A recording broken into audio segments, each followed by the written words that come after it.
ഫിലിപ്പിയിൽ ആയിരിക്കുമ്പോൾ ഭാവി പ്രവചിക്കാൻ അവളെ പ്രാപ്തമാക്കുന്ന ഒരു ആത്മാവിനാൽ ബാധിച്ച ഒരു അടിമ പെൺകുട്ടിയെ പോളും ശീലാസും കണ്ടുമുട്ടുന്നു. ഭാഗ്യം പറയുന്നതിലൂടെ അവൾ അവളുടെ ഉടമകൾക്ക് ധാരാളം പണം സമ്പാദിക്കുന്നു.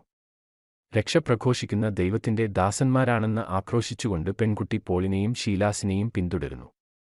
കുറച്ച് ദിവസങ്ങൾക്ക് ശേഷം പോൾ അസ്വസ്ഥനാകുകയും യേശുവിന്റെ നാമത്തിൽ അവളെ വിട്ടുപോകാൻ ആത്മാവിനോട് കൽപ്പിക്കുകയും അവളെ തൽക്ഷണം മോചിപ്പിക്കുകയും ചെയ്യുന്നു. അവരുടെ വരുമാനം നഷ്ടപ്പെട്ടതിൽ രോഷാകുലരായ അവളുടെ ഉടമകൾ പൗലോസിനെയും ശീലാസിനെയും പിടികൂടി അധികാരികളുടെ മുമ്പിലേക്ക് വലിച്ചിഴച്ചു.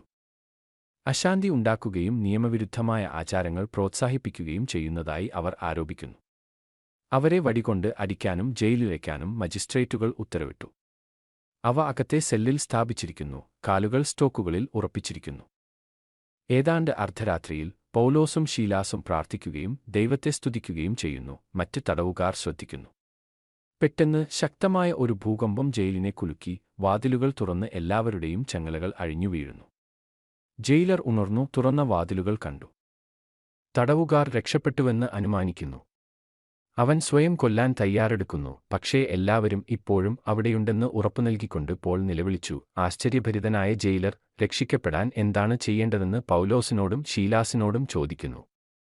കർത്താവായ യേശുവിൽ വിശ്വസിക്കാൻ അവർ അവനോട് പറയുന്നു. അവനും അവന്റെ കുടുംബവും വിശ്വാസത്തിലേക്ക് വരുന്നു. ജയിലർ അവരുടെ മുറിവുകൾ കഴുകുകയും തന്റെ ഭവനത്തിൽ ആതിഥ്യമരുളുകയും അവരുടെ പുതുതായി കണ്ടെത്തിയ വിശ്വാസത്തിൽ സന്തോഷിക്കുകയും ചെയ്യുന്നു. കൂടുതൽ വീഡിയോകൾ കാണാൻ ലൈക്ക്, ഷെയർ, സബ്സ്ക്രൈബ് ചെയ്യുക.